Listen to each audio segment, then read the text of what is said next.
Kannada medium 24/7 ವಿಶೇಷ ಕಾರ್ಯಕ್ರಮಕ್ಕೆ ಸ್ವಾಗತ. ನಾನು ಹೊನ್ನಾಳಿ ಚಂದ್ರಶೇಖರ್. ಇವತ್ತಿನ ದಿನದ ಈ ವಿಶೇಷ ಕಾರ್ಯಕ್ರಮದ ಅತಿಥಿ ಈ ವಿಶ್ವಾಸ್ ಅವರು. ನಾನು ನಿಮ್ಮನ್ನು ಈ ಕಾರ್ಯಕ್ರಮಕ್ಕೆ ಆತ್ಮೀಯವಾಗಿ ಸ್ವಾಗತಿಸ್ತಾ ಇದ್ದೇನೆ. ಧನ್ಯವಾದ.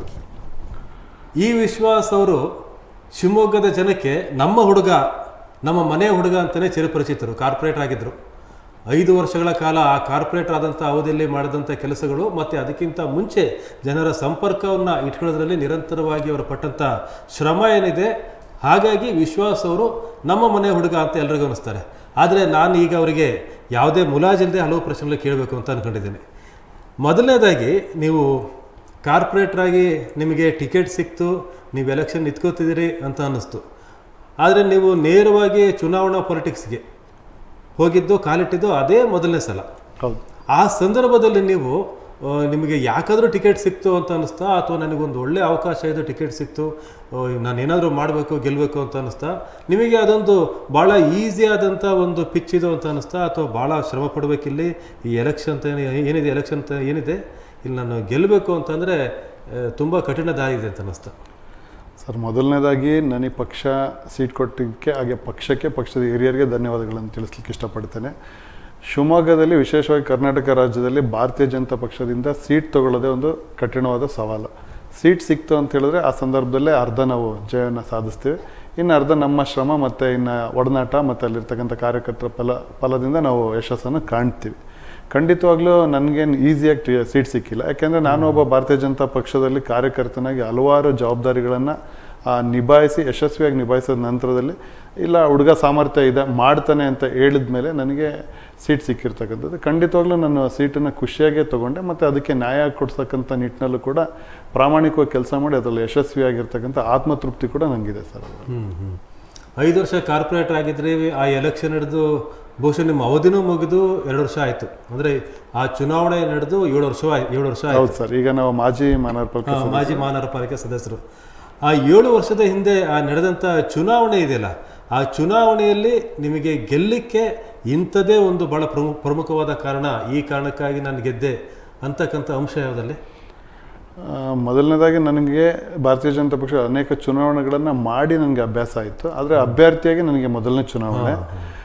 ವಿಶೇಷವಾಗಿ ಶಿವಮೊಗ್ಗದಲ್ಲಿ ಹಿಂದುತ್ವದ್ದು ಸಾಕಷ್ಟು ಹಿಂದುತ್ವವಾದಿಗಳಿದ್ದಾರೆ, ಹಿಂದುತ್ವ ನಡೆಯುತ್ತೆ. ಹಾಗೆ ನನ್ನ ವಾರ್ಡು ಕೂಡ ಒಂದು ರೀತಿಯಾಗಿ ಆಶ್ರಯ ಇದೆ, ಆಶ್ರಯ ಬಡಾವಣೆಗಳು ಸಾಕಷ್ಟಿದೆ, ಕಡು ಬಡವರು ಇರ್ತಕ್ಕಂಥ ಒಂದು ಏರಿಯಾ. ಹಾಗೆ LBS ನಗರ, ಅಶ್ವಥ್ ನಗರ, ಇಲ್ಲೂ ಕೂಡ ವಿದ್ಯಾವಂತರು ಸಾಕಷ್ಟು ಜನ ಇರ್ತಕ್ಕಂಥ ಏರಿಯಾ. ಮೊದಲಿಂದನೂ ಕೂಡ ಅದು ಭಾರತೀಯ ಜನತಾ ಪಕ್ಷದ ಒಂದು ಹಿಡಿತದಲ್ಲಿರ್ತಕ್ಕಂಥದ್ದೇ ವಾರ್ಡು. ಮತ್ತು ಅಭಿವೃದ್ಧಿಯನ್ನು ಬಯಸ್ತಕ್ಕಂಥ ಜನ ಕೂಡ ಸಾಕಷ್ಟು ಇದ್ದರು. ಅದು ಭಾರತೀಯ ಜನತಾ ಪಕ್ಷದಿಂದ ಅಭಿವೃದ್ಧಿ ಆಗುತ್ತೆ ಅನ್ನೋ ನಿಟ್ಟಲ್ಲಿ ಸಾಕಷ್ಟು ಜನ ಕೂಡ ನಿರೀಕ್ಷೆ ಮಾಡಿದರು. ಸರ್ಕಾರ ಕೂಡ ಭಾರತೀಯ ಜನತಾ ಪಕ್ಷದ್ದೇ ಇತ್ತು. ಹಾಗಾಗಿ ನಾನೊಬ್ಬ ಮಹಾನಗರ ಪಾಲಿಕೆ ಸದಸ್ಯನಾಗಿ ಆಯ್ಕೆ ಆದರೆ ನಾನು ಕೂಡ ಹೇಳಿದೆ, ಸರ್ಕಾರ ನಮ್ಮದೇ ಇರುತ್ತೆ, ಖಂಡಿತವಾಗ್ಲೂ ಅನುದಾನಗಳು ತಂದು ಹೆಚ್ಚಿನ ಕೆಲಸ ಮಾಡಲಿಕ್ಕೆ ಅವಕಾಶ ಆಗುತ್ತೆ, ನೀವು ಆಶೀರ್ವಾದ ಮಾಡಿ ಅಂತ ಜನಗಳ ಹತ್ರ ನಾನು ಬೇಡಿಕೆ ಇಟ್ಟಿದ್ದೆ. ಆ ಒಂದು ಬೇಡಿಕೆಯನ್ನು ಮನ್ನಿಸಿ ಅವ್ರು ನನಗೆ ಆಯ್ಕೆಯನ್ನು ಮಾಡಿಕೊಂಡಿದ್ದಾರೆ. ಆ ಆಯ್ಕೆಯಾಗಿ ಇವತ್ತು ಯಶಸ್ವಿಯಾಗಿದೆ ಅಂತ ಹೇಳಲಿಕ್ಕೆ ಇಷ್ಟಪಡ್ತೀನಿ. ನೀವು ಪ್ರತಿನಿಧಿಸಿದಂಥ ವಾರ್ಡ್ ಏನಿದೆ ಅದು ಭಾಳ ವಿಶೇಷ ನೋಡಿ. ವಾರ್ಡ್ ನಂಬರ್ 2 ಅದೊಂದು ರೀತಿ ಮಿನಿ ಶಿವಮೊಗ್ಗ ಅಂತ ಅನ್ಬೋದು. ಇಡೀ ಶಿವಮೊಗ್ಗದಲ್ಲಿ ಏನಿದೆಯೋ ಅದು ವಾರ್ಡ್ ನಂಬರ್ 2ನಲ್ಲಿದೆ. ಅಲ್ಲಿ ಬೊಮ್ಮನಕಟ್ಟೆನೂ ಇದೆ, LBS ನಗರನೂ ಇದೆ, ಒಂದು ಪಾಶ್ ಆದಂಥ ಒಂದು ಜಾಗನೂ ಇದೆ, ಸ್ಲಮ್ ಅಂತ ಹೇಳ್ಬೋದಂಥ ಜಾಗನೂ ಇದೆ, ಡೆವಲಪ್ಡ್ ಏರಿಯಾನೂ ಇದೆ, ಅಂಡರ್ ಡೆವಲಪ್ಡ್ ಏರಿಯಾನೂ ಇದೆ, ಡೆವಲಪ್ ಆಗದೇ ಇರತಕ್ಕಂಥ ಜಾಗನೂ ಇದೆ, ಮತ್ತು ಎಲ್ಲದೂ ಇರ್ತಕ್ಕಂಥ ಒಂದು ವಾರ್ಡ್ ಅದು. ಮತ್ತು ಎಲ್ಲ ಥರದ ಜನರು ಇರ್ತಕ್ಕಂಥ ವಾರ್ಡ್. ಈಗ ನೀವು ಯಾವುದೇ ಒಂದು ದೃಷ್ಟಿಕೋನ ಇಟ್ಕೊಂಡು ನೀವಲ್ಲಿ ಆ ವಾರ್ಡಲ್ಲಿ ಓಡಾಡೋಕ್ಕಾಗಲ್ಲ. ಎಲ್ಲ ಸ್ತರದ, ಎಲ್ಲ ರೀತಿಯ, ಎಲ್ಲ ವಯೋಮಾನದ, ಎಲ್ಲ ವರ್ಗದ, ಎಲ್ಲ ಯೋಚನೆಯ ಜನರು ಇರ್ತಕ್ಕಂಥ ವಾರ್ಡ್. ಎಲ್ಲರ ವಿಶ್ವಾಸನೂ ಒಟ್ಟಿಗೆ ತಗೋಬೇಕು ಅಂತಂದರೆ ಅದೇ ನೀವು ಭಾಳ ಸರ್ಕಸ್ ಆಗಿರ್ಬೇಕು ಅವಾಗ. ಖಂಡಿತ ಸರ್, ದೊಡ್ಡ ಸರ್ಕಸ್ಸೇ ಆಗಿದೆ. ಆ ಸರ್ಕಸಲ್ಲಿ ಕೂಡ ನಾನು ಯಶಸ್ವಿ ಆಗಿದ್ದೀನಿ. ಮೊದಲನೇದಾಗಿ ಹೇಳಿ ಅದು ತುಂಬ ಅಭಿವೃದ್ಧಿ ಹೊಂದಬೇಕಾಗಿದ್ದ ವಾರ್ಡ್ ಇತ್ತು. ವಾರ್ಡ್ ವಿಸ್ತೀರ್ಣದಲ್ಲಿ ಶಿವಮೊಗ್ಗದಲ್ಲಿ 35 ವಾರ್ಡಲ್ಲೂ ಕೂಡ ವಾರ್ಡ್ ವಿಸ್ತೀರ್ಣದಲ್ಲೂ ಹೆಚ್ಚಿನ ಒಂದು ವಿಸ್ತೀರ್ಣ ಇತ್ತು. ಹಾಗೆ ಜನಸಂಖ್ಯೆಯಲ್ಲೂ ಕೂಡ ಒಂದು ಕನಿಷ್ಠ ಪಕ್ಷ 30,000 ಜನ ಅಂತ ಇದ್ದಾರೆ. ಯಾಕೆಂತೇಳಿದ್ರೆ ಒಂದು ವಾರ್ಡ್ ಅಂತ ಹೇಳಿದ್ರೆ ನಿಮಗೆ 6,000, 9,000, 10,000 ಮ್ಯಾಕ್ಸಿಮಮ್ ಅಂದರೆ 10,000 ಜನದ ಒಳಗಡೆ ಇದ್ದರೆ ಅಭಿವೃದ್ಧಿ ಮಾಡಲಿಕ್ಕಾಗಿ, ಜನಗಳ ಜೊತೆ ಒಡನಾಟ ಮಾಡಲಿಕ್ಕಾಗಿ ತುಂಬ ಅನುಕೂಲ ಆಗುತ್ತೆ. ಆದರೆ ಇದು ವಿಸ್ತೀರ್ಣದಲ್ಲೂ ದೊಡ್ಡದಿತ್ತು, ಜನಸಂಖ್ಯೆಯಲ್ಲೂ ದೊಡ್ಡದಿತ್ತು, ಮತ್ತು ಸವಾಲುಗಳ ಸಾಲೆ ನನ್ನ ಹೆಗಲ ಮೇಲಿತ್ತು. ಆದರೆ ನಿಭಾಯಿಸ್ತೀನಿ ಅನ್ನೋ ಶಕ್ತಿ ನನಗಿತ್ತು. ಯಾಕೆಂತ ಹೇಳಿದ್ರೆ ಆಶ್ರಯ ಬಡವಣೆ ನಿಮಗೆ ಗೊತ್ತಿದ್ದಂಗೆ ಬೊಮ್ಮನಕಟ್ಟೆ ನನಗೆ ನಿಜವಾಗ್ಲೂ ಒಂದು ದೊಡ್ಡ ಸವಾಲಾಗಿತ್ತು. ಯಾಕೆಂದರೆ ಸರ್ಕಾರದಿಂದ ಅಲ್ಲಿ ಬಡವರಿಗೆ ಮನೆಗಳನ್ನು ನೀಡಿದಂಥ ಸಂದರ್ಭದಲ್ಲಿ ಯಾವುದೇ ರೀತಿಯ ಮೂಲಭೂತ ಸೌಕರ್ಯಗಳು ಇರಲಿಲ್ಲ. ಒಂದೇ ಒಂದು ರಸ್ತೆ ಇರಲಿಲ್ಲ, ಚರಂಡಿ ಇರಲಿಲ್ಲ, ಬೀದಿ ದೀಪ ಇರಲಿಲ್ಲ. ಆದರೂ ಕೂಡ ನಾನು ಎದೆಗುಂದಲಿಲ್ಲ. ಯಾಕೆಂತ ಹೇಳಿದ್ರೆ ನನಗೆ ಒಂದು ವರದಾನ ಅಂತ ಹೇಳಿದ್ರೆ ಅವತ್ತು ಈಶ್ವರಪ್ಪನವರು ಗ್ರಾಮೀಣಾಭಿವೃದ್ಧಿ ಸಚಿವರಾಗಿದ್ದರು. ಹಾಗೆ ನಮ್ಮ MLC ಅರುಣ್ ಅವರಿದ್ದರು, ಸಂಸದರಿದ್ದರು, ಎಲ್ಲ ಮತ್ತು ರುದ್ರೇಗೌಡರಿದ್ದರು. ಎಲ್ಲ ನಾಯಕರುಗಳ ಒಂದು ಜೊತೆ ನನ್ನ ಸಂಬಂಧ ಚೆನ್ನಾಗಿದ್ದರಿಂದ ಅನುದಾನಗಳನ್ನು ಅತಿ ಹೆಚ್ಚು ತರ್ಬೋದು ಅನ್ನೋ ಒಂದು ನಂಬಿಕೆ ಇತ್ತು. ಹಾಗೆ ನಮ್ಮ LBS ನಗರ, ಅಶ್ವಥ್ ನಗರ ತುಂಬ ಅಕ್ಷರಸ್ಥರು ಇರ್ತಕ್ಕಂಥವ್ರು. ಜನಗಳು ಹೇಳ್ತಾಯಿದ್ರು ನಾವೆಲ್ಲ ಸಾಕಷ್ಟು ಅಭಿವೃದ್ಧಿ ಇರ್ತಕ್ಕಂಥವ್ರು, ಆದರೆ ಇಲ್ಲಿ ಬಡವಣೆಯಲ್ಲಿ ಯಾವುದೇ ರೀತಿ ಅಭಿವೃದ್ಧಿ ಆಗಿಲ್ಲ, ಮುಂದುವರೆದಂಥ ಜನಗಳು ಹಿಂದುಳಿದಿರ್ತಕ್ಕಂಥ ಪ್ರದೇಶ ಅಂತೇಳಿ ನಾವು ಚುನಾವಣೆಗೆ ಹೋದಂಥ ಸಂದರ್ಭದಲ್ಲಿ ಅವ್ರ ಮಾತುಗಳನ್ನು ನಾವು ಕೇಳಿದ್ದೀವಿ. ಹಾಗೆ ನವಲೆ ಭಾಗನೂ ಅಷ್ಟೇ, ಅದು ಒಂಥರ ಗ್ರಾಮದ ವ್ಯವಸ್ಥೆ ಇರ್ತಕ್ಕಂಥದ್ದು. ಹಾಗೆ ಇನ್ನೂ ಸಾಕಷ್ಟು ಈ ಶಿವಬಸವನಗರ, PWD ಬಡಾವಣೆ, DVS ಕಾಲೋನಿ, ಸಾಕಷ್ಟು ಬಡಾವಣೆಗಳು ಸಾಕಷ್ಟು ಅಭಿವೃದ್ಧಿ ಹೊಂದಬೇಕಾಗಿತ್ತು. ಅಲ್ಲೂ ಕೂಡ ಯಾವುದೇ ರೀತಿ ಮೂಲಭೂತ ಸೌಕರ್ಯಗಳು ಇರಲಿಲ್ಲ. ಅದಾದ ನಂತರ ನಾನು ಚುನಾವಣೆ ಗೆದ್ದ ನಂತರ ಆ ವಾರ್ಡಲ್ಲಿ ಸಾಕಷ್ಟು ಹೊಸ ಬಡಾವಣೆಗಳು ಅಭಿವೃದ್ಧಿ ಆಗ್ತಾಯಿದ್ರು. ಡೆವಲಪರ್ಸ್ಗಳು ಸಾಕಷ್ಟು ಬಡಾವಣೆಗಳನ್ನ ಮಾಡ್ತಾಯಿದ್ರು. ಹೊಸ ಬಡಾವಣೆಗಳು ಆದರೂ ಕೂಡ ನೀರಿನ ಸೌಕರ್ಯ ನಾವು ಕೊಡಲೇಬೇಕಾಗಿತ್ತು. ಹಾಗಾಗಿ ಸರಿಸುಮಾರು ಒಂದು 118 ಕೋಟಿಯಷ್ಟು ಅನುದಾನವನ್ನು ಬೇರೆ ಬೇರೆ ಇಲಾಖೆಗಳಲ್ಲಿ. ಬಹಳ ಇಂಟ್ರೆಸ್ಟಿಂಗ್ ವಿಷಯ. ಈಗ ವಾರ್ಡ್ಗಳಿಗೆ ಶಾಸಕರ ಅನುದಾನ, ವಿಧಾನ ಪರಿಷತ್ ಶಾಸಕರ ಅನುದಾನ, ಸೂಡಾ ಅನುದಾನ, ಆ ಸಂದರ್ಭದಲ್ಲಿ ಶಿವಮೊಗ್ಗ ಮಹಾನಗರ ಪಾಲಿಕೆಯಲ್ಲಿ ಅತಿ ಹೆಚ್ಚು ಅನುದಾನವನ್ನು ನಿಮ್ಮ ವಾರ್ಡಿಗೆ ತೆಗೆದುಕೊಂಡು ಬಂದ್ರಿ, 2ನೇ ವಾರ್ಡಿಗೆ. ಹೆಂಗೆ ಸಾಧ್ಯ ಆಯ್ತು ಇದು? ಅಂದರೆ ಬೇರೆ ಕಾರ್ಪೊರೇಟ್ಗಳೆಲ್ಲ ಕಣ್ಣು ಕೆಂಪಾಗೋ ಥರ ಆಯಿತು, ವಿಶ್ವಾಸವರು ತಗೊಂಡು ಬರ್ತಾರೆ, ಕೆಲಸ ಮಾಡ್ತಾರೆ ಆ ಊರಲ್ಲಿ, ಆ ವಾರ್ಡಲ್ಲಿ ಅಂತಂದರೆ ಹೆಂಗೆ ಅದು ಹೆಂಗೆ ಸಾಧ್ಯ ಆಯ್ತದು? ನಿಜಕ್ಕೂ ನೀವು ಹೇಳೋ ಮಾತು ಇವತ್ತು ನೆನ್ಪು ಬರ್ತಾ ಇದೆ ಸರ್. ಯಾಕೆಂತ ಹೇಳಿದ್ರೆ ಅನುದಾನನ ಒಂದು ಶಿವಮೊಗ್ಗಕ್ಕೆ ಅಂತೇಳಿ ಅನುದಾನ ಹಂಚಿಕೆ ಆಗಬೇಕಂತ ಸಂದರ್ಭದಲ್ಲಿ ನಾವು ಸಾಕಷ್ಟು ಕಾರ್ಪೊರೇಟರ್ಗಳು ನಮಗೂ ವೈಮನಸ್ಸಾಗಿದೆ. ಏನು ಅಂದರೆ ಈಗ ಈಶ್ವರಪ್ಪನವ್ರು ನಮಗೆ ಒಂದು ಗಾಡ್ ಫಾದರ್ ಆಗಿ ನಿಂತಿದ್ದಂತೂ ಸತ್ಯ ಸರ್. ಅದು ಇಡೀ ಈ ಶಿವಮೊಗ್ಗ ಜನತೆ ಗೊತ್ತಿರ್ತಕ್ಕಂಥದ್ದು. ಯಾವುದೇ ಒಂದು ಶಿವಮೊಗ್ಗಕ್ಕೆ ಅನುದಾನ ಬಂತು ಅಂದರೆ ಒಂದು 10 ಕೋಟಿ ಬಂದರೂ ಕೂಡ ಅದರಲ್ಲಿ ವಿಶ್ವಾಸಕ್ಕೆ 1 ಕೋಟಿ ಕೊಡಿ ಅಂತ ಈಶ್ವರಪ್ಪನವ್ರು ಹೇಳ್ತಾ ಇದ್ರು. ಯಾಕೆ ಅಂತ ಹೇಳಿದ್ರೆ ಅವರಿಗೆ ಆ ವಾರ್ಡ್ ಬಗ್ಗೆ ಸಂಪೂರ್ಣ ಮಾಹಿತಿ ಇತ್ತು. ತುಂಬ ದೊಡ್ಡ ವಾರ್ಡು, ಅದರಲ್ಲೂ ಆಶ್ರಯ ಇದೆ, ಸಾಕಷ್ಟು 4 ವಾರ್ಡನ್ನು ಮಾಡುವಷ್ಟು ದೊಡ್ಡ ಒಂದು ವಾರ್ಡ್ ಇದೆ. ಅಂದರೆ ಈಗ ಅಷ್ಟು ದೊಡ್ಡ ವಿಸ್ತೀರ್ಣಕ್ಕೆ ಎಷ್ಟು ಅದಕ್ಕೆ ತಂದು ಅನುದಾನ ಕೊಟ್ಟರು ಅಲ್ಲಿ ಅಭಿವೃದ್ಧಿ ಮಾಡೋದು ಕಷ್ಟ ಇದೆ ಅನ್ನೋದು ಅವ್ರಿಗೆ ಫಸ್ಟ್ ಮನವರಿಕೆ ಮಾಡಿಕೊಟ್ಟಿದ್ದೆ.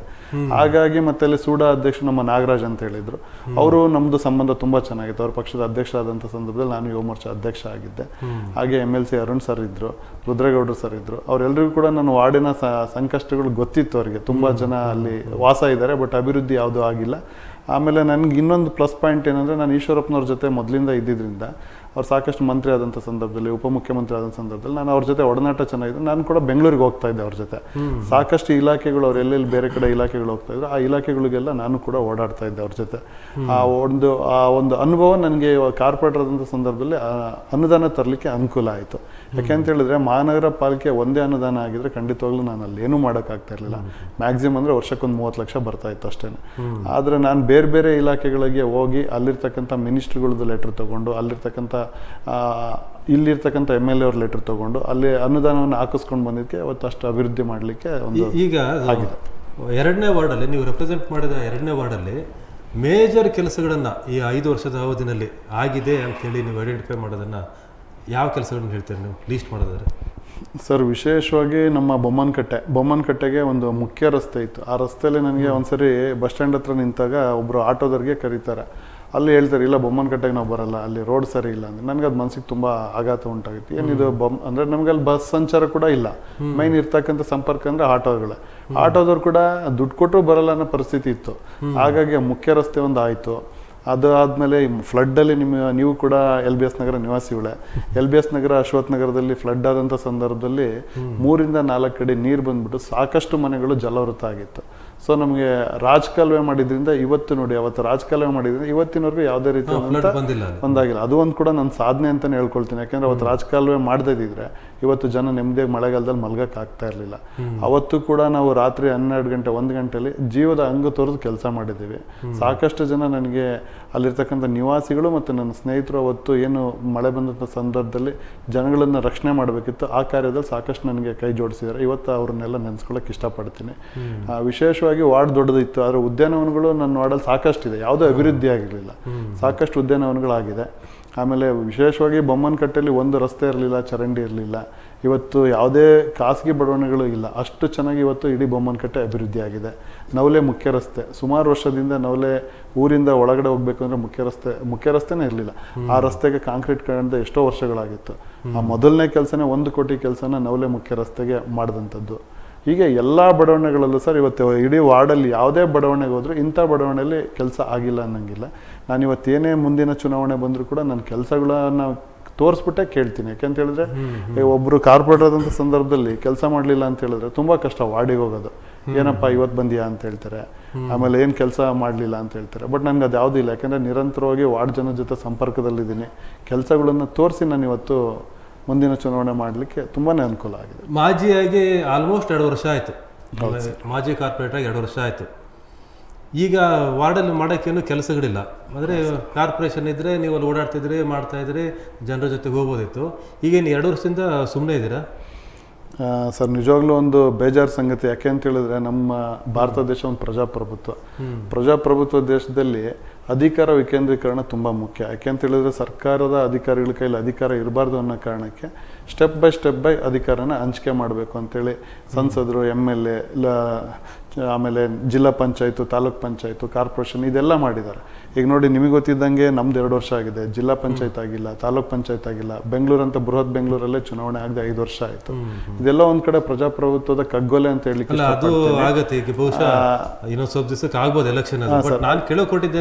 ಅಲ್ಲ ಸರ್, ಪ್ರಜಾಪ್ರಭುತ್ವ ಕಗ್ಗೊಲೆ ಒಂದು. ಆಮೇಲೆ ನಾವೆಲ್ಲ ಕಾರ್ಪೊರೇಟರ್ ಅಂತ ಹೇಳಿದ್ರೆ ಸರ್ ಒಂದು ಸೆಕೆಂಡ್ ಲೈನ್ ನಾಯಕರುಗಳು, ಸೆಕೆಂಡ್ ಲೈನ್ ಲೀಡರ್ಗಳು. ಎಲ್ಲೋ ಒಂದ್ ಕಡೆ ಸೆಕೆಂಡ್ ಲೈನ್ ಲೀಡರ್ಗಳದ ನಾಯಕತ್ವನೂ ಕೊಲೆ ಆಗ್ತಾ ಇದೆ. ಆಮೇಲೆ ಸರ್ ಈಗ 2 ವರ್ಷದಿಂದ ನಾವು ಕಾರ್ಪೊರೇಟರ್ ಅಲ್ಲದೆ ಇರ್ಬೋದು, ಆದ್ರೆ ಮುಂದಿನ ಚುನಾವಣೆ ಆಗೋವರೆಗೂ ಜನ ಏನು ನಮ್ಮನ್ನೇ ಅವಲಂಬಿಸಿರ್ತಾರೆ. ಯಾಕೆಂದ್ರೆ ಚುನಾವಣೆ ಆದಂತ ನಂತರದಲ್ಲಿ ನೆಕ್ಸ್ಟ್ ಬರೋಂಥ ಕಾರ್ಪೊರೇಟರ್ ಯಾರು ಇರ್ತಾರೆ, ನಾವಿರ್ತೀವೋ ಅಥವಾ ಇನ್ನೊಬ್ರು ಇರ್ತಾರೋ ಅವ್ರನ್ನ ಕೇಳ್ತಾರೆ. ಆದ್ರೆ ಅಧಿಕಾರಿಗಳನ್ನ ಕೇಳಕ್ ಆಗಲ್ಲ ಇವರು, ಯಾಕಂದ್ರೆ ಅಧಿಕಾರಿಗಳು ಯಾವುದೇ ರೀತಿ ಸಪ್ಪನ್ನ ಹಾಕಲ್ಲ. ಹಾಗಾಗಿ ಈಗ ನಾನು ಬೇರೆಯವ್ರದ್ದು ಗೊತ್ತಿಲ್ಲ ಸರ್, ನಾನಂತೂ ನಿರಂತರವಾಗಿ ವಾರ್ಡಿಗೆ ಹೋಗ್ತಾ ಇದ್ದೀನಿ. ಈಗಲೂ ಜನಗಳು ನನಗೆ ಬರೀ ಅದೊಂದು ವಿಶೇಷ ಹೇಳ್ಬೇಕು, ನನ್ನ ವಾರ್ಡ್ ಮಾತ್ರ ಅಲ್ಲ, ಶಿವಮೊಗ್ಗದಲ್ಲಿ 35 ವಾರ್ಡಿಂದನೇ ನನಗೆ ಫೋನ್ ಬರುತ್ತೆ. ಖಾತೆಗಳಿರ್ಬೋದು, ನೀರಿರ್ಬೋದು, ಅಥವಾ ರಸ್ತೆಗಳಾಗಿಲ್ಲ ಅಂತ ಹೇಳಿರ್ಬೋದು. ಅದೆಲ್ಲದನ್ನು ಕೂಡ ನನ್ನ ಕೈಯಲ್ಲಿ ಏನು ಸಾಧ್ಯನೋ ಅದನ್ನ ಮ್ಯಾಕ್ಸಿಮಮ್ ನ್ಯಾಯ ಕೊಡ್ಸೋಕೆ ಪ್ರಯತ್ನ ಮಾಡ್ತೇನೆ. ಅಟ್ಲೀಸ್ಟ್ ಆಗಿಲ್ಲ ಅಂದ್ರೆ ಜನಗಳ ಜೊತೆ ಒಂದು ಪ್ರೀತಿ ವಿಶ್ವಾಸದಿಂದ ಮಾತಾಡಿ ಅವ್ರ ವಿಶ್ವಾಸವನ್ನು ಉಳಿಸ್ಕೊಳ್ಳೋ ನಿಟ್ಟಿನಲ್ಲಾದ್ರೂ ನಾವು ಪ್ರಯತ್ನ ಮಾಡ್ತಾ ಇದ್ದೀವಿ. ಅಂದ್ರೆ ನೀವು ಮಾಜಿ ಆಗಿದ್ದೀರಿ ಅಂತ ಜನಕ್ಕೆ ಗೊತ್ತಾಗಿಲ್ಲ, ಇನ್ನು ತುಂಬಾ ಜನಕ್ಕೆ ಗೊತ್ತಿಲ್ಲ ಸರ್, ಎಷ್ಟೋ ಜನಕ್ಕೆ ಗೊತ್ತಿಲ್ಲ. ಅಂದ್ರೆ ವಿದ್ಯಾವಂತರು ಸ್ವಲ್ಪ ಪೇಪರ್ ಓದೋರು ಇವ್ರಿಗೆಲ್ಲ ಗೊತ್ತಿರುತ್ತೆ. ಇನ್ ಕೆಲವರು ದಿನನಿತ್ಯ ಅವರ ಕಾರ್ಮಿಕರು, ಗೃಹಿಣಿಯರು ಅವರೆಲ್ಲ ಗೊತ್ತಿರಲ್ಲ ಅವ್ರಿಗೆ. ಏನಂತೇಳಿ ನೀರ್ ಬರ್ಲಿಲ್ಲ ಅಂತ ತಕ್ಷಣ ವಿಶ್ವಾಸನಾಗಿ ಮಾಡಿ ಅಂತಾರೆ, ಅಥವಾ ಕಾರ್ಪೊರೇಟರ್ಗೆ ಮಾಡಿ ಅಂತ ಹೇಳ್ತಾರೆ, ಅಥವಾ ಎಲ್ಲೋ ಒಂದ್ ಕಡೆಗೆ ಸ್ವಚ್ಛತೆ ಆಗಿಲ್ಲ ಅಂದ್ರೆ ಮಾಡ್ರಿ ಕಾರ್ಪೊರೇಟರ್ಗೆ ಅಂತಾರೆ. ತುಂಬಾ ಜನಕ್ಕೆ ಚುನಾವಣೆ ಆಗಿಲ್ಲ ಅಂತ ಗೊತ್ತಿಲ್ಲ. ಇದು ನಿಮ್ಮ ಸಾಮಾಜಿಕವಾಗಿ ಅಲ್ಲಿ ಮಾಡೋ ಕೆಲಸಗಳಾಯಿತು. ಬಟ್ ಭಾಳ ಕುತೂಹಲ ಅಂತ ಅನ್ಸೋದು, ನೀವು BJPಯಿಂದ ಕಾರ್ಪೊರೇಟರ್ ಆದ್ರಿ, ಅದಾದ ನಂತರ ಏನು ತುಂಗಾ ನದಿಯಲ್ಲಿ ಅಪಾರ ನೀರು ಹರಿದು ಹೋಗಿದೆ ಅನ್ನೋ ರೀತಿಯಲ್ಲಿ ರಾಜಕಾರಣದಲ್ಲೂ ಸಹ ನೀರು ಪ್ರವಾಹವೇ ಹರಿದೋಯ್ತು ಶಿವಮೊಗ್ಗ ರಾಜಕಾರಣದಲ್ಲಿ. ಆ ಸಂದರ್ಭದಲ್ಲಿ ಒಂದು ಡಿಸಿಷನ್ ತಗೋತೀರಿ ನೀವು, ಈಶ್ವರಪ್ಪನವರ ಜೊತೆಗಿರ್ತೀವಿ ಅಂತೇಳಿ. ಅದು ತುಂಬ ಸುಲಭ ಡಿಸಿಷನ್ ಆಗಿತ್ತಾ ಅಥವಾ ತುಂಬ ಹಾರ್ಡ್ ಡಿಸಿಷನ್ ಆಗಿತ್ತಾ? ಯಾಕಂದರೆ ನೀವು ಕಾರ್ಪೊರೇಟ್ ಆಗಿ ಅವಕಾಶ ಮಾಡಿಕೊಂಡಂಥ ಒಂದು ಪಕ್ಷವನ್ನು ಅದರಿಂದ ಹೊರಗೆ ಕಾಲಿಡ್ತೀನಿ ನಾನು, ಈಶ್ವರಪ್ಪನವ್ರು ಕಾಲಿಟ್ಟರು ಸರಿ, ಆದರೆ ನೀವು ಸಹ ಈಶ್ವರಪ್ಪನವ್ರ ಜೊತೆಗಿರ್ತೀನಿ ಅಂತ ತೀರ್ಮಾನ ತೆಗೆದುಕೊಂಡಾಗ ನಿಮಗೆ ಆ ಕ್ಷಣಕ್ಕೆ ಅನಿಸಿದ್ದೇನು, ಇಲ್ಲ ನಾನು ಏನು ಬ್ಲೈಂಡ, ನಾನು ಅವರಿಂದ ಹೋಗ್ಬಿಡ್ತೇನೆ, ಏನು ಯೋಚನೆ ಮಾಡಲ್ಲ ಅಂತನೋ, ಅಥವಾ ತೀರ್ಮಾನ ತಗೊಳ್ಳೋಕ್ಕೆ ತುಂಬ ಕಷ್ಟ ಇದು, ಯೋಚನೆ ಮಾಡಿ ತಗೋಬೇಕು ಅಂತ ಅನ್ನಿಸ್ತಾ? ಇಲ್ಲ, ತುಂಬ ಕಠಿಣವಾದ ಸವಾಲಾಯಿತು ಸರ್. ಯಾಕೆ ಅಂತ ಹೇಳಿದ್ರೆ ನಮಗೆ ಈಶ್ವರಪ್ಪನವರು ಇಂಡಿಪೆಂಡೆಂಟ್ ಇಲ್ಲ, ಇದು ನಮಗೂ ಇಷ್ಟ ಇರಲಿಲ್ಲ. ಬಟ್ ಆದರೆ ತುಂಬ ಸೀನಿಯರ್ ಲೀಡ್ರು ಈಶ್ವರಪ್ಪನವರೇ ನಮಗೆಲ್ಲ ರಾಜಕೀಯ ಗುರುಗಳು. ಅವರೇ ಹೇಳಿದಂಥ ಮಾತು, ಯಾವುದೇ ವ್ಯಕ್ತಿಗಿಂತ ಪಕ್ಷಕ್ಕಿಂತ, ಅಂದರೆ ವ್ಯಕ್ತಿಗಿಂತ ಪಕ್ಷ ದೊಡ್ಡದು, ಪಕ್ಷಕ್ಕಿಂತ ದೇಶ ದೊಡ್ಡದು ಅಂತೇಳಿ. ಅಂದರೆ ನಮ್ಗೆ ಇಲ್ಲಿ ಈಶ್ವರಪ್ಪನವ್ರನ್ನ ನಾವು ವ್ಯಕ್ತಿ ಅಂತ ನೋಡಲಿಲ್ಲ. ಯಾಕೆ ಅಂತ ಹೇಳಿದ್ರೆ ಅವರಂಥ ಒಬ್ಬ ಹಿಂದುತ್ವದ ಕಟ್ಟಾಳು, ಪಕ್ಷದ ಒಬ್ಬ ನಿಷ್ಠಾವಂತ ಕಾರ್ಯಕರ್ತ. ಯಾಕೆಂದರೆ ಮೋದಿಯವರೇ ಕೂಡ ಅವ್ರ ಅಸೆಂಬ್ಲಿಯಲ್ಲಿ ತಗೊಂಡಂಥ ಚುನಾವಣೆಗೆ ಪ್ರಧಾನಮಂತ್ರಿಯವರು ಕೂಡ ಫೋನ್ ಮಾಡಿ ಅವ್ರಿಗೆ ಕಾರ್ಯಕರ್ತ ಅಂದರೆ ಈಗಿರಬೇಕು ಅಂತೇಳಿ ಅಭಿನಂದಿಸ್ತಾರೆ. ಆದರೆ ಇವತ್ತು ನಾವಾಗಲಿ ಈಶ್ವರಪ್ಪನವರಾಗಲಿ ಯಾವುದೇ ರೀತಿ ಭಾರತೀಯ ಜನತಾ ಪಕ್ಷದ ಬಗ್ಗೆ ಆಗಲಿ ಅಲ್ಲಿರ್ತಕ್ಕಂಥ ಸಿದ್ಧಾಂತಗಳ ಬಗ್ಗೆ ವಿರುದ್ಧವಾಗಿ ಯಾವತ್ತೂ ಮಾತಾಡಿಲ್ಲ, ಅದ್ರ ವಿರುದ್ಧ ಯಾವತ್ತೂ ಹೋಗಿಲ್ಲ. ಆದರೆ ಪಕ್ಷ ಅಂತ ಹೇಳಿದ್ರು ಕೂಡ ಅಲ್ಲಿ ಕೆಲವೊಂದು ವ್ಯಕ್ತಿಗಳೇ ನಡೆಸುವಂಥದ್ದು ಪಕ್ಷನ. ಆದರೆ ಅಲ್ಲಿರ್ತಕ್ಕಂಥ ಕೆಲವು ವ್ಯಕ್ತಿಗಳು ತಗೊಂಡಂಥ ತೀರ್ಮಾನದಿಂದ ಈಶ್ವರಪ್ಪನವರು ಅನಿವಾರ್ಯವಾಗಿ ಅವ್ರು ನಿಲ್ಲಂಥ ಪರಿಸ್ಥಿತಿ ಬಂತು. ಈಗ ರಾಜಕಾರಣದಲ್ಲಿ ಸರ್, ಈಗ ನಿಂತ ನೀರಲ್ಲ, ರಾಜಕಾರಣ ಸಕ್ರಿಯವಾಗಿ ಹರಿತಾ ಇರುತ್ತೆ. ಆದರೆ ರಾಜಕಾರಣದಲ್ಲಿ ಯಾವುದೇ ಒಂದು ಸಂದರ್ಭದಲ್ಲಿ ಒಬ್ಬ ಕಾರ್ಯಕರ್ತಂಗೆ ಜವಾಬ್ದಾರಿ ಕೊಡುವಂಥದ್ದು ಇರ್ಬೋದು, ಅಥವಾ ಒಂದು ಸೀಟನ್ನು ಕೊಡುವಂಥದ್ದು ಇರ್ಬೋದು, ಈ ರೀತಿ ಅಂತ ಆಗುವಂಥ ಸಂದರ್ಭದಲ್ಲಿ ನಮ್ಮ ಹೆಸರನ್ನ ಉಲ್ಲೇಖ ಮಾಡ್ಲಿಕ್ಕೆ ಯಾರಾದ್ರೊಬ್ರು ಲೀಡ್ರು ಬೇಕೇ ಬೇಕು. ಇವತ್ತು ನಿಮ್ದು ಇಡೀ ಊರೇ ಗುರುತಿಸ್ತಾ ಇರುತ್ತೆ, ಆದರೆ ಪಕ್ಷದಲ್ಲಿ ಯಾವುದೋ ಒಂದು ಜವಾಬ್ದಾರಿ ಕೊಡುವಂಥ ಸಂದರ್ಭದಲ್ಲಿ ನಿಮ್ಮ ಹೆಸರನ್ನೇ ಹೇಳಲಿಲ್ಲ ಅಂದ್ರೆ ಏನು ಮಾಡ್ತೀರಾ? ಹಾಗಾಗಿ ನನಗೆ ನನ್ನ ರಾಜಕೀಯ ಗುರುಗಳು ಈಶ್ವರಪ್ಪನವರೇ. ಹಾಗಾಗಿ ಇವತ್ತು ನಾನು ಏನೇ ಆಗಿದ್ರು ಕೂಡ ಅವರಿಂದನೇ ಆಗಿರೋದು. ಮತ್ತು ಅವ್ರನ್ನ ಒಪ್ಕೊಳ್ತಾ ಇರೋದು ಕೂಡ ಅವಾಗಲೇ ಹೇಳ್ದಂಗೆ ಹಿಂದುತ್ವ ಮತ್ತು ಒಂದು ಪಕ್ಷದ ಒಂದು ಕಟ್ಟಡ ಅಂತ. ನಮ್ಗೆ ಈಶ್ವರಪ್ಪನವ್ರು ಬೇರೆ ಅಲ್ಲ, ಭಾರತೀಯ ಜನತಾ ಪಕ್ಷ ಬೇರೆ ಅಲ್ಲ ಅಂತ ಯಾವತ್ತೂ ಅನ್ನಿಸ್ಲಿಲ್ಲ. ಯಾಕೆಂದರೆ ಭಾರತೀಯ ಜನತಾ ಪಕ್ಷದ ಬಗ್ಗೆ ಅಷ್ಟು ಒಲವು ಬಂದಿದೆ ಈಶ್ವರಪ್ಪನವರಿಂದ. ಎಂಥ ಚುನಾವಣೆಗಳು ಬಂದಂಥ ಸಂದರ್ಭದಲ್ಲೂ ಕೂಡ ಅವ್ರು ಹೇಳ್ತಾ ಇದ್ರು, ಪಕ್ಷಕ್ಕೆ ನೀವು ಮಾಡಿದ್ರೆ ತಂದೆ ತಾಯಿಗೆ ದ್ರೋಹ ಮಾಡ್ದಂಗೆ ಅಂತೇಳಿ. ಅಂಥ ವ್ಯಕ್ತಿಗೆ ಇವತ್ತೆಲ್ಲ ಪಕ್ಷದಲ್ಲಿ ಇರ್ತಕ್ಕಂಥವ್ರಿಂದ ಕೆಲವು ನಾಯಕರುಗಳಿಂದ ಮೋಸ ಆಯಿತು. ಅಂಥ ಸಂದರ್ಭದಲ್ಲಿ ಈಗ ಸಾಕಷ್ಟು ಒಂದು ಉನ್ನತವಾದ ಸ್ಥಾನಮಾನಗಳು ಸಿಕ್ಕಂಥ ಸಂದರ್ಭದಲ್ಲಿ ಅವ್ರ ಜೊತೆಲಿ ಇದೀವಿ ನಾವು. ಆದರೆ ಅವ್ರಿಗೆಲ್ಲ ಒಂದು ಕಡೆ ಅನ್ಯಾಯ ಆದಾಗ ಬಿಟ್ಟು ಹೋಗಬಾರ್ದು ಅಂತೇಳಿ ನಾವು ಅವ್ರ ಜೊತೆ ಗಟ್ಟಿ ನಿಲ್ಲಬೇಕಾದಂಥ ಒಂದು ಸಮಯ ಬಂತು ಸರ್ ಅವಾಗ. ಈಗ ಮುಂದಿನ ದಿನಗಳಲ್ಲಿ ಎಲೆಕ್ಷನ್ ಬರುತ್ತೆ, ಮತ್ತು ಪಾಲಿಕೆ ಚುನಾವಣೆ ಬರುತ್ತೆ, ಬೇರೆ ಬೇರೆ ತಡೆದಿರ್ಬೋದು, 2 ವರ್ಷ ತಡೆದಿರ್ಬೋದು, ಆದರೆ ಮಾಡಲೇಬೇಕು. ಇನ್ನು ಇವತ್ತಾಗುತ್ತೋ ನಾಳೆ ಆಗುತ್ತೋ ಮುಂದಿನ ತಿಂಗಳಾಗುತ್ತೋ ಅಂತಕ್ಕಂಥ ಪರಿಸ್ಥಿತಿ ಇದೆ. ಅದು ಪಾಲಿಕೆ ಚುನಾವಣೆಗೆ ಸಂಬಂಧಪಟ್ಟಂಗೆ. ನೀವು ಮುಂದಿನ ಚುನಾವಣೆ ಆಕಾಂಕ್ಷಿನೇ. ಹೌದು ಸರ್. ಆದರೆ ಪಾಲಿಕೆ ಎಲೆಕ್ಷನ್ ಹೆಂಗೆ ಅಂತಂದರೆ, ನೀವು 2ನೇ ವಾರ್ಡಲ್ಲಿ ಕೆಲಸ ಮಾಡಿದ್ರಿ, ಇಡೀ ಒಂದು ದಾಖಲೆ ಆಗೋಷ್ಟು ಅನುದಾನವನ್ನು ತಂದ್ರಿ ಅಂತ ಹೇಳಿದ್ರಿ. 188 ಕೋಟಿ ಅಲ್ವಾ? 118 ಕೋಟಿ ಅನುದಾನವನ್ನು ತಂದೆ ಅಂತ ಹೇಳಿದರೆ. ಆದರೆ ಮುಂದೆ ಕಾರ್ಪೊರೇಷನ್ ಎಲೆಕ್ಷನ್ ಬಂದಾಗ ರಿಸರ್ವೇಷನ್ ಅದೇ ಇರುತ್ತಾ, 2ನೇ ವಾರ್ಡಿಗೆ ಸಿಗುತ್ತಾ, ಅಥವಾ ಬೇರೆ ಕಡೆ ಸಿಗುತ್ತಾ, ಅಥವಾ ಈ ರಿಸರ್ವೇಷನ್ ಇಲ್ಲದೇ ನೀವು ಅಲ್ಲಿ ಕಂಟೆಸ್ಟ್ ಮಾಡೋಕೆ ಆಗದೇ ಇರ್ಬೋದು, ಅಥವಾ ಅದೃಷ್ಟವಶಾತ್ ನಿಮಗೆ ಮತ್ತೆ ಅಲ್ಲೇ ಸಿಗ್ಬೋದು. ಅಂಥ ಪರಿಸ್ಥಿತಿ ಬಂದರೆ ಏನು ಮಾಡಬೇಕು ಏನು ಅಂತ ಯೋಚನೆ ಮಾಡಿದ್ದೀರಿ? ಅಲ್ಲ, ಈ ಸಮಯದಲ್ಲಿ ನಿಮ್ಮನ್ನು ಸೇರಿ ಪತ್ರಿಕಾ ಮಾಧ್ಯಮದವ್ರನ್ನ ನಾನು ನೆನೆಸ್ಕೊಳ್ಳಿಕ್ಕೆ ಇಷ್ಟಪಡ್ತೀನಿ. ಯಾಕೆಂದರೆ ನನ್ನನ್ನು ಕೇವಲ ವಾರ್ಡಿಗೆ ಸೀಮಿತ ಮಾಡಲಿಲ್ಲ ನೀವು. ಇಡೀ ಶಿವಮೊಗ್ಗ ನಗರದ ಪ್ರತಿಯೊಬ್ಬರು ಜನತೆಗೂ ನಾನು ಮಾಡಿರ್ತಕ್ಕಂಥ ಕೆಲಸನ ತಲುಪಿಸಿದ್ದೀರ. ನನ್ನ ವಾರ್ಡಲ್ಲಿ ಬಂದರೆ ತುಂಬ ಖುಷಿಯಾಗಿ ಯಾವುದೇ ರೀತಿ ತೊಂದರೆ ಇಲ್ಲದೆ ನಾನು ಗೆಲ್ತೀನಿ. ಯಾಕೆಂದರೆ ಪ್ರತಿನಿತ್ಯ ನನ್ನನ್ನು ನೋಡಿದ್ದಾರೆ. ಯಾಕೆಂದರೆ ಸ್ಥಳೀಯ ಚುನಾವಣೆಯಲ್ಲಿ ಸರ್ ಯಾವುದೇ ಪಕ್ಷ ಅನ್ನೋದಕ್ಕಿಂತ ನಮಗೆ ಯಾರು ಸ್ಪಂದಿಸ್ತಾರೆ ಅನ್ನೋದು ತುಂಬ ಮುಖ್ಯ ಆಗುತ್ತೆ. MP ಚುನಾವಣೆನೇ ಬೇರೆ ಆಗುತ್ತೆ, MLA ಚುನಾವಣೆನೇ ಬೇರೆ ಆಗುತ್ತೆ, ಸ್ಥಳೀಯ ಚುನಾವಣೆಗಳೇ ಬೇರೆ ಆಗ್ತವೆ. ಹಾಗಾಗಿ ನಾವು ಅಲ್ಲಿ ಸ್ಥಳೀಯವಾಗಿ ಎಷ್ಟು ಮಟ್ಟಿಗೆ ಗುರುತಿಸ್ಕೊಂಡಿವಿ ಅನ್ನೋದು ತುಂಬ ಮುಖ್ಯ ಆಗುತ್ತೆ. ಹಾಗಾಗಿ ಇವತ್ತು ನನ್ನನ್ನು ವಾರ್ಡಿಗೆ ಮಾತ್ರ ಸೀಮಿತ ಇಲ್ಲದೆ ನಿಮ್ಮಂಥ ಪತ್ರಕರ್ತರು, ಸ್ನೇಹಿತರು ಎಲ್ಲ ಸರಿ ಇಡೀ ನಗರ ಮಟ್ಟದಲ್ಲಿ ಗುರುತಿಸಿದ್ದಾರೆ. ನನ್ನ ವಾರ್ಡ್ ಬಂದರೆ ತುಂಬ ಖುಷಿಯೇ ನನಗೆ. ಯಾಕೆಂದರೆ ಮೊದಲನೇ ಆದ್ಯತೆ ನನ್ನ ವಾರ್ಡೆ. ಅನಿವಾರ್ಯವಾಗಿ ವಾರ್ಡಲ್ಲಿ ಕ್ಯಾಟಗರಿ ಚೇಂಜ್ ಆಯಿತು ಅಂದರೆ ನಾನು ಬೇರೆ ವಾರ್ಡ್ಗಳಲ್ಲಿ ಎಲ್ಲಿ ಆದರೂ ನಾನು ನಿಲ್ಲಿಕ್ಕೆ ನಾನು ರೆಡಿ ಇದ್ದೀನಿ ಸರ್. ಮತ್ತು ಗೆಲ್ತೀನಿ ಅನ್ನೋ ನನಗೆ ನಂಬಿಕೆ ಕೂಡ ಇದೆ. ಹಾಗಾಗಿ ಜನಗಳ ಪ್ರೀತಿ ವಿಶ್ವಾಸ ಗಳಿಸಿರೋದ್ರಿಂದ ಎಲ್ಲಿ ನಿಲ್ಲೋಕ್ಕೂ ಏನು ಭಯ ಇಲ್ಲ ಸರ್. ಬಹುಶಃ ಇನ್ನೊಂದು ಪ್ರಶ್ನೆ ಭಾಳ ಅರ್ಲಿ ಅಂತ ಅನ್ನಿಸ್ಬೋದು ಈ ಪ್ರಶ್ನೆ ಕೇಳಲಿಕ್ಕೆ. ಏನಪ್ಪ ಇಷ್ಟು ಬೇಗ ಈ ಪ್ರಶ್ನೆಗೆ ಉತ್ತರ ಕೊಡಬೇಕಾ ಅಂಥೇಳಿ. ಆದರೂ ಸಹ ಈ ಪ್ರಶ್ನೆ ಕೇಳಲೇಬೇಕಾಗಿದೆ.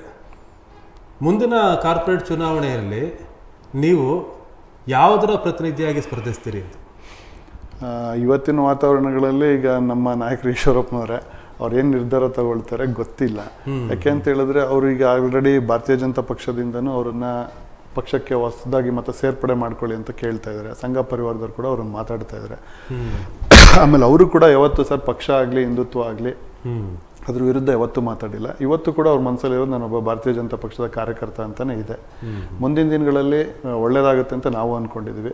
ಅವರು ಕೂಡ ಪಕ್ಷಕ್ಕೆ ಸೇರ್ಪಡೆ ಆಗ್ತಾರೆ. ನಾನು ಕೂಡ ಅಷ್ಟರೊಳಗೆ ಅವ್ರ ಜೊತೆಲೇ ಪಕ್ಷಕ್ಕೆ ಸೇರ್ಪಡೆ ಆಗಿ ಬರೋಂಥ ಸಂದರ್ಭದಲ್ಲಿ ಭಾರತೀಯ ಜನತಾ ಪಕ್ಷದಿಂದನೇ ನಾನೊಬ್ಬ ಅಭ್ಯರ್ಥಿ ಆಗ್ತೀನಿ ಅನ್ನೋ ಆಸೆ ಕೂಡ ನನಗೂ ಇದೆ. ಭಾರತೀಯ ಜನತಾ ಪಕ್ಷದ ಅಭ್ಯರ್ಥಿ ಆಗ್ತೀರಿ ಅಂತ? ಹೌದು. ಒಳ್ಳೆಯದು. ಈಗ ಚುನಾವಣೆ ಆಗುತ್ತೆ, ಭಾರತೀಯ ಜನತಾ ಪಕ್ಷದಿಂದ ಸ್ಪರ್ಧೆ ಮಾಡ್ತೀರಿ, ಬೇರೆ ಎಲ್ಲ ಏನೋ ಯೋಚನೆ ಮಾಡಿರ್ಬೋದು ನೀವು ಮುಂದಿನ ದಿನಗಳಲ್ಲಿ. ಆದರೆ ಈ ಒಟ್ಟಾರೆ ಶಿವಮೊಗ್ಗದ ಅಭಿವೃದ್ಧಿ ಬಗ್ಗೆ ಒಂದು ಕಲ್ಪನೆ ಇರಬೇಕಾಗತ್ತೆ. ನೀವು ಒಂದು ವಾರ್ಡನ್ನು ರೆಪ್ರೆಸೆಂಟ್ ಮಾಡಿರ್ಬೋದು, ಬಟ್ ಇಡೀ ಶಿವಮೊಗ್ಗ ಜನಕ್ಕೆ ಪರಿಚಯ ಇರ್ಬೋದು. ಆದರೆ ಕಾರ್ಪೊರೇಷನ್ ಅಂತಂದರೆ ಕೇವಲ ನೀವು ಒಬ್ಬ ವಾರ್ಡನ ಪ್ರತಿನಿಧಿ ಆಗಿರೋಲ್ಲ, ಶಿವಮೊಗ್ಗದ ಪ್ರತಿನಿಧಿ ಆಗಿರ್ತೀರಿ. ಹಿಂದೆನೂ ಆಗಿದ್ದೀರಿ, ಮುಂದೆನೂ ಆಗಿರ್ತೀರಿ. ಹಾಗಾಗಿ ಒಟ್ಟು ಶಿವಮೊಗ್ಗದ ಅಭಿವೃದ್ಧಿಗೆ ಏನನ್ನು ಮಾಡ್ಬೋದು ಅಂತ ನಿಮ್ಮದು ಕಲ್ಪನೆ ಇದೆ ಸರ್? ಈಗ ಕರ್ನಾಟಕದಲ್ಲಿ ಶಿವಮೊಗ್ಗ ನಗರ ಸಾಕಷ್ಟು ವೇಗವಾಗಿ ಬೆಳೀತಕ್ಕಂಥ ನಗರ. ನಾವು ಏನಂತ ಹೇಳಿದ್ರೆ ಈಗ ಸ್ಥಳೀಯ ಅಂದರೆ ಈಗ ತಕ್ಷಣ ತಾತ್ಕಾಲಿಕವಾಗಿ ಯೋಚನೆ ಮಾಡೋದನ್ನು ಬಿಟ್ಬಿಟ್ಟು ಒಂದು 20 ವರ್ಷ 30 ವರ್ಷ ಅಡ್ವಾನ್ಸಾಗಿ ನಾವು ಫ್ಯೂಚರ್ನ ಯೋಚನೆ ಮಾಡಿ ಅಭಿವೃದ್ಧಿನ ಮಾಡಿದ್ರೆ ಖಂಡಿತ ನಗರಕ್ಕೂ ಮತ್ತು ರಾಜ್ಯಕ್ಕೂ ಒಳ್ಳೆಯದಾಗುತ್ತೆ. ಯಾಕೆಂತ ಹೇಳಿದ್ರೆ ಈಗ ನಾವೇನಂತೀವಿ, ಒಂದು ಬಡಾವಣೆ ಮಾಡ್ಬೇಕಾದ್ರೆ ಕೇವಲ ಒಂದು 30 ಅಡಿ ರೋಡನ್ನು ಈಗ ಪ್ರಸ್ತುತವಾಗಿ ಬಿಡ್ತಾ ಇರ್ತೀವಿ. ಆದರೆ ವೇಗವಾಗಿ ಬೆಳೀತಾ ಇದೆ ನಗರ. ಈಗ ಮನೆಗಳು ಅಷ್ಟೇ ಇರುತ್ತೆ, ಆದರೆ ಬರ್ತಕ್ಕಂಥ ವಾಹನಗಳ ಸಂಖ್ಯೆ ದುಪ್ಪಟ್ಟಾಗ್ತಾ ಇದೆ. ಇರ್ತಕ್ಕಂಥ ರಸ್ತೆಗಳು ಕಿರಿದಾಗ್ತಾ ಇದ್ದಾವೆ. ಟ್ರಾಫಿಕ್ ಸಮಸ್ಯೆ ಸಿಕ್ಕಾಬಟ್ಟೆ ಆಗ್ತಾ ಇದೆ. ಆಮೇಲೆ ಈಗ ಚರಂಡಿಗಳು ಅಷ್ಟೇ. ಆಮೇಲೆ ಈ ಇರ್ತಕ್ಕಂಥ ಚರಂಡಿಗಳು ಅಂದರೆ ನಮ್ಮದು ವಿಡ್ತ್ ಏನಿರುತ್ತೆ ಅದೇ ಇರುತ್ತೆ, ಬಟ್ ಆದರೆ ಬರ್ತಕ್ಕಂಥ ನೀರಿನ ಪ್ರಮಾಣ ಅದಕ್ಕೆ ಜಾಸ್ತಿ ಆಗ್ತಾ ಇರುತ್ತೆ. ಹಾಗಾಗಿ ಮುಂದಿನ ಒಂದು ಭವಿಷ್ಯವನ್ನು ಯೋಚನೆ ಮಾಡಿ ಸಂಬಂಧಪಟ್ಟ ಇಂಜಿನಿಯರ್ಗಳನ್ನೆಲ್ಲ ಕೂರಿಸ್ಕೊಂಡು ಅದಕ್ಕೆ ಬೇಕಾದಂಥ ಅನುದಾನ ತುಂಬ ಮುಖ್ಯ ಆಗುತ್ತೆ ಸರ್. ನಾವು ಏನೇ ಯೋಜನೆ ಮಾಡಿ ಏನೇ ನಮ್ಮ ಕನ್ಸ್ಕೊಂಡ್ರು ಕೂಡ ಅದಕ್ಕೆ ಬೇಕಾದಂಥ ಅನುದಾನ ಸಿಗಲಿಲ್ಲ ಅಂತ ಹೇಳಿದ್ರೆ ನಾವೇನು ಕೆಲಸ ಮಾಡೋಕ್ಕಾಗಲ್ಲ. ಅದಕ್ಕೆ ಬೇಕಾದಂಥ ಬಡ್ಜೆಟನ್ನು ನಾವು ರೂಪಿಸ್ಕೊಂಡು ಬರಬೇಕಾದ ತೆರಿಗೆಯನ್ನು ನಾವು ಅದಕ್ಕೆ ಜೋಡಿಸ್ಕೊಂಡು ತುಂಬ ಇದೆ ಸರ್. ಈಗ ನಾನು ಒಬ್ಬ ಕಾರ್ಪೊರೇಟರ್ ಆದಂಥ ಸಂದರ್ಭದಲ್ಲಿ ನಾನು ಕೂಡ ಅಂದ್ಕೊಂಡಿದ್ದೆ 35 ವಾರ್ಡಲ್ಲಿ ನನ್ನ ವಾರ್ಡನ್ನು ಅತಿ ಹೆಚ್ಚು ಅಭಿವೃದ್ಧಿ ಮಾಡಬೇಕು ಅಂತ ಅಂದ್ಕೊಂಡೆ. ಅದರಲ್ಲಿ ಯಶಸ್ವಿ ಆಗಿದೆ. ಹಾಗೆ ಕೂಡ ಮುಂದಿನ ದಿನಗಳಲ್ಲಿ ಶಿವಮೊಗ್ಗದ ನಗರದ ಅಭಿವೃದ್ಧಿ ಇಟ್ಕೊಂಡು ಸಂಸದರು ಇರ್ತಾರೆ, MLA ಇರ್ತಾರೆ, MLCಗಳು ಇರ್ತಾರೆ, ಅವರೆಲ್ಲ ಒಟ್ಟಿಗೆ ಸೇರಿಕೊಂಡು, ಯಾಕೆಂದರೆ ನಮ್ಗಿಂತ ದೊಡ್ಡ ಕನಸನ್ನು ಅವ್ರು ಕಂಡಿರ್ತಾರೆ, ದೊಡ್ಡ ಯೋಜನೆಗಳನ್ನು ಅವ್ರು ಹಾಕ್ಕೊಂಡಿರ್ತಾರೆ. ಅವ್ರು ಮಾಡೋಂಥ ಯೋಜನೆಗಳಿಗೆ ಖಂಡಿತವಾಗ್ಲೂ ಜೋಡಿಸಿ ನಗರವನ್ನು ಅಭಿವೃದ್ಧಿ ಪಡಿಸೋ ನಿಟ್ಟಿನಲ್ಲಿ ಯೋಚನೆ ಮಾಡಬೇಕು ಸರ್. ಒಬ್ಬ ರಾಜಕಾರಣಿ ಅಂತಂದರೆ ಯಾವ ರಾಜಕಾರಣಿನೂ ಸಹ ಸನ್ಯಾಸಿ ಆಗಿರೋಕ್ಕೆ ಸಾಧ್ಯ ಇಲ್ಲ. ಅಧಿಕಾರಕ್ಕೆ ಸಂಬಂಧಪಟ್ಟಂತೆ ಯಾರೂ ಸಹ ಸನ್ಯಾಸಿ ಅಲ್ಲ. ಆಮೇಲೆ ರಾಜಕಾರಣದಲ್ಲಿ ಯಾರೂ ಸಹ ನಿರಂತರ ಮಿತ್ರರು ಅಲ್ಲ, ನಿರಂತರ ಶತ್ರುಗಳು ಅಲ್ಲ. ಹಾಗಾಗಿ ಮುಂದಿನ ದಿನಗಳಲ್ಲಿ ನಿಮ್ಮ ಸಾಮಾಜಿಕ ಮತ್ತು ರಾಜಕೀಯ ಜೀವನದ ಒಂದು ಮಹತ್ವಾಕಾಂಕ್ಷೆ ಏನು? ನೀವು ಇಂಥದ್ದೊಂದು ಜಾಗವನ್ನು ಮುಟ್ಟಬೇಕು, ನಾನು ಅದನ್ನು ಮುಟ್ಟಿ ಬರಬೇಕು ಅಂತಕ್ಕಂಥ ಯಾವುದಾದ್ರೂ ಜಾಗ ಇದೆ ಅಂತ ನೀವು ಅಂದ್ಕೊಂಡಿದ್ರೆ ಯಾವ ಜಾಗ ಅದು? ಒಂದು ಸರ್, ನನಗೆ ಲಾಸ್ಟ್ ಬಾರಿನೇ ಒಂದು ಡೆಪ್ಟಿ ಮೇಯರ್ ಸ್ಥಾನ ಕೈ ತಪ್ಪೋಯ್ತು. ನಾನು ತುಂಬ ದೊಡ್ಡ ಅಂದರೆ ನೀವು ಹೇಳ್ದಂಗೆ ಯಾರು ಸನ್ಯಾಸಿಗಳಲ್ಲ, ಆದರೆ ನನಗೆ ತುಂಬ ದೊಡ್ಡ ಆಸೆ ಇಲ್ಲ. ಯಾಕೆ ಅಂತ ಹೇಳಿದ್ರೆ ಒಂದು ಲಾಸ್ಟ್ ನನ್ನ ಆಸೆ ಅಂತೇಳಿ ನಾನು ಮೇಯರ್ವರೆಗೂ ಆಸೆ ಪಟ್ಟಿದ್ದೀನಿ. ಯಾಕೆ ಅಂತ ಹೇಳಿದ್ರೆ ಅದ್ರ ಮೇಲೆ ನಾನು ಖಂಡಿತವಾಗ್ಲೂ ಆಸೆನೂ ಪಟ್ಟಿಲ್ಲ, ಕನಸನ್ನು ಕಂಡಿಲ್ಲ. ಯಾಕೆ ಅಂತೇಳಿ ಸಾಕು ಸರ್, ಇರೋದ್ರಲ್ಲಿ ನಾವು ಚೆನ್ನಾಗಿದ್ದೀವಿ. ತುಂಬ ದೊಡ್ಡ ದೊಡ್ಡ ಯೋಚನೆಗಳು ಕಾಣ್ತಾ ಹೋದರೆ ಸಾಕಷ್ಟು ಸವಾಲುಗಳು ಎದುರಾಗ್ತವೆ ಮತ್ತು ಕಷ್ಟನೂ ನಾವು ಫೇಸ್ ಮಾಡಬೇಕಾಗತ್ತೆ. ಬಟ್ ಅದಕ್ಕೆಲ್ಲ ರೆಡಿ ಇದ್ದರೂ ಕೂಡ ವಾತಾವರಣ ಪೂರಕವಾಗಿರಬೇಕಾಗತ್ತೆ. ಆದರೆ ನನಗಿಂತ ಸೀನಿಯರ್ಸ್ ಇದ್ದಾರೆ, ತುಂಬ ಜನ ಇದ್ದಾರೆ, ನನ್ನನ್ನು ಬೆಳೆಸಿರೋರು ಇದ್ದಾರೆ. ಅದರಲ್ಲಿ ಅವರೆಲ್ಲ ಆ ಸ್ಥಾನಗಳನ್ನು ಅಲಂಕರಿಸಲಿ. ಮುಂದೆ ಒಂದು ಸರಿ ಭಗವಂತ ಕೊಟ್ಟಾಗ ನೋಡೋಣ ಸರ್. ನನಗೆ ಸದ್ಯಕ್ಕೆ ಇರತಕ್ಕಂಥದ್ದು ಈಗ ಮುಂಬರ್ತಕ್ಕಂಥ ಚುನಾವಣೆ ಗೆಲ್ಲಬೇಕು. ಒಂದು ಮೇಯರ್ ಅಥವಾ ಡೆಪ್ಟಿ ಮೇಯರ್ ಏನಾದರೂ ಒಂದಾಗಿ ಅದ್ರ ಹುದ್ದೆಗೆ ಅಂತಲ್ಲ, ಆ ಒಂದು ಸ್ಥಾನಕ್ಕೆ ಹೋದರೆ ನಾವು ಕೆಲಸ ಮಾಡಲಿಕ್ಕೆ ಅವಕಾಶಗಳು ಸಾಕಷ್ಟು ಆಗ್ತವೆ. ಈಗೇನಂತ ಹೇಳಿದ್ರೆ ಕಾರ್ಪೊರೇಟರ್ ಅಂತೇಳಿದ್ರೆ ನಾನು ವಾರ್ಡಿಗೆ ಮಾತ್ರ ಸೀಮಿತ ಆಗಿರುತ್ತೆ. ಅದೇ ಮೇಯರು, ಡೆಪ್ಟಿ ಮೇಯರ್ ಈ ಥರ ಅಥವಾ ಯಾವುದೋ ಸ್ಟ್ಯಾಂಡಿಂಗ್ ಕಮಿಟಿ ಪ್ರೆಸಿಡೆಂಟ್ ಈ ಥರ ಆದಾಗ ಇಡೀ ಶಿವಮೊಗ್ಗನ ಸುತ್ತಂಥ ಅವಕಾಶ ಇತ್ತು. ನನಗೆ ಕಳೆದ ಬಾರಿ ಆರೋಗ್ಯ ಮತ್ತು ಶಿಕ್ಷಣ ಸಿಕ್ಕಿತ್ತು. ತುಂಬಾ ಅಂದರೆ ನನ್ನದು ಆಸೆ ಪಟ್ಟಂಥ ಒಂದಿದೆ, ಆದರೆ ಅದು ಕೈ ತಪ್ಪೋಯ್ತು. ಬಟ್ ಕಾಕತಾಳಿ ಅನ್ನಂಗೆ ಅವಾಗಲೇ ಕೊರೋನಾ ಬಂತು. ಆ ಸಂದರ್ಭದಲ್ಲಿ ಸಾಕಷ್ಟು ಕೆಲಸ ಮಾಡೋಕ್ಕೆ ಭಾಳ ಪೂರಕವಾದ ವ್ಯವಸ್ಥೆಗಳಿದೆ, ಆದರೆ ಅದನ್ನು ನಿಭಾಯಿಸೋಕ್ಕೆ ಕೆಲವರು ಆಗಲಿಲ್ಲ. ಅದು ನನಗೆ ಅನಿಸ್ತಾ ಇತ್ತು, ನಾನು ಆಗಿದ್ದರೆ ತುಂಬ ಚೆನ್ನಾಗಿ ನಿಭಾಯಿಸ್ತಾ ಇದ್ದೆ, ಇಡೀ ಶಿವಮೊಗ್ಗ ಓಡಾಡ್ತಾ ಇದ್ದೆ.